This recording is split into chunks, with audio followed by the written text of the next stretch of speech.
Kisah saya dulu pernah dihantui oleh makhluk halus. Yang pertama, tetangga saya itu habis isya bilang, dekat rumah saya ini, ya, rumah saya sebelahnya lagi rumahnya. Dia bilang, habis isya gue mau tidur kan kecapean dia habis dari sawah, ya kan, bantu ibunya tuh. Saya terus bilang, ya silakan tidur aja, nggak apa-apa, lagian juga capek, ya kan, habis kerja mending tidur enak. Lah kamu kemana? Dia tanya sama saya mau ke masjid dulu, guys, kumpul sama temen gitu. Oh ya udah, dia bilang seperti itu. Lama kemudian habis isya saya ke masjid, temu teman-teman di situ. Niatnya mau tidur di masjid, ya tidur di masjid juga akhirnya. Dan tak lama kemudian jam 9 saya nggak bisa tidur, entah kenapa, masih chattingan lah, masih inilah. Kemudian jam setengah 12 itu teman saya udah pada mau ngajak tidur, tinggal teman satu di sini. Saya ajak ngobrol terus sampai larut malam, sampai jam 12 malam. Saya cerita, dia malah tidur. Saya mau pergi ke kamar mandi, tak taunya saya ketemu sama teman saya yang tadi bilang habis isya mau tidur. Ya itu saya tanya nggak dijawab. Terus saya memanggil teman saya yang saya ajak cerita tadi sampai jam 12. Saya bangunin, dia nggak bangun, ya kan. Terus saya kembali lagi ke kamar mandi, tahu-tahu udah menghilang. Wajahnya itu suram, ya kan. Dia marah, cuma dia bilang sama saya hati-hati, gitu aja. Setelah seperti itu saya langsung berpikir, kenapa dan ada apa ya, teman saya kok bilang gak seperti itu. Tak lama kemudian besoknya lagi saya tanyain ke rumahnya, kamu tadi malam ke kamar mandi masjid? Enggak. Saya tanya seperti itu. Teman saya bilang, enggak, saya kan habis isya kan langsung tidur. Ngapain saya ke sana? Soalnya tadi malam itu saya ketemu kamu di kamar mandi. Itu kamu apa siapa? Iya Wan, sumpah saya habis isya itu langsung tidur, gak kemana-kemana karena saya juga capek. Oh berarti iya benar, ternyata saya juga di halusinasi saja, tapi sebelah itu kenyataan beneran. Saya juga tanya kamu cuma bilang hati-hati saja.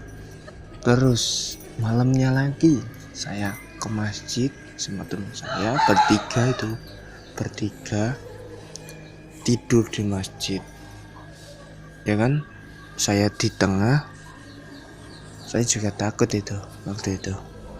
Tak lama kemudian ya teman saya jajaran 4 itu pada pindah semua, tak tahu kemana. Itu saya juga nggak tahu siapa yang memindahkan. Karena apa? Dulu kan sudah dibilangin nggak boleh tidur di masjid di dekat imam. Itu teman-teman saya ngajak tidur di situ. Karena dulu sudah pernah ada kejadian teman saya dipindahkan dari tempat tidurnya di atas genteng. Itu nyata teman-teman. Itu nyata. Lah kok lama dia kan nggak tahu, yang tahu cuma aku sama kakakku. Soalnya yang teman saya dua itu merantau, ada yang di Surabaya, ada yang di Jakarta juga. Tak kasih tahu dia nggak percaya, ya udah silakan, terus saya ngikut aja lah, ikut saja. Yang dua tadi jam 12 malam dia itu bangun dia di dekat kamar mandi kosong yang nggak pernah dipakai, dia pindah ke situ teman saya yang dua. Terus saya anehnya, saya itu nggak itu loh, kok nggak dipindahkan, padahal saya juga ikut di situ gitu. Anehnya itu seperti. Kemudian besoknya bangun, saya tanyain gimana rasanya. Enggak lawan, udahlah jangan tidur di masjid lagi, saya nggak berani. Terus saya bilang, kamu sih dibilangin juga nggak nurut. Akhirnya juga kan seperti itu, kamu tahu sendiri kan gimana rasanya. Ya takut kan, keroki dan lain sebagainya. Kemudian di lain waktu teman dua tadi lama nggak pergi ke sawah cari ikan. Malam-malam cari ikan bawa sorot itu yang harga 35-an itu, bertiga ke cari ikan. Kalau kampungnya itu nyuloh ikan. Nah tuh, setelah itu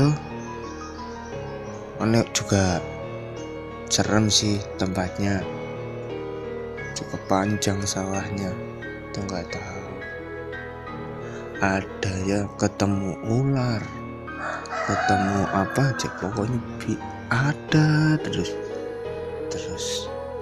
Tak lama kemudian ya kan, teman saya itu melihat sosok yang nggak tahu sih halusinasi apa enggak, makhluk halus berwarna putih, jubahan warna putih, jalan kaki cuma lewat deket rumah teman saya. Kan ada rumah teman saya itu di deket sawah itu, cuma lewat.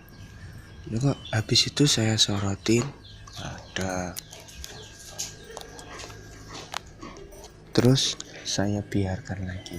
Habis itu teman saya lihat, mana itu ada apa? Putih ya kan. Terus saya sorotin lagi, kamu jangan ngada-ngada lah, kita fokus cari ikan aja. Tuh sampai jam 9:30 nggak dapat, cuma dapat 5 ekor ikan doang. Terus itu sampai jam 12 pulangnya, ya kan, pulangnya saya diteror lagi. Saya merasa diikutin terus dari belakang. Saya kan jalannya di belakang sendiri.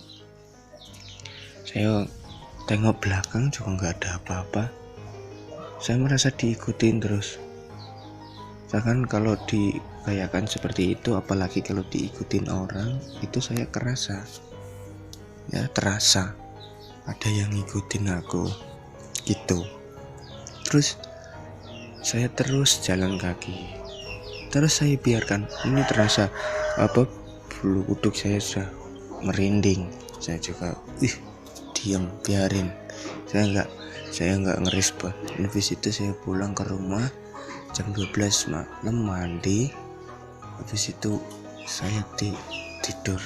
Besoknya saya sakit. Ya karena tadi malam saya sakit berminggu-minggu nggak bisa sembuh.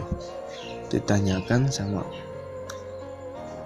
dukun gitu, anakmu ini diikutin sosok makhluk halus.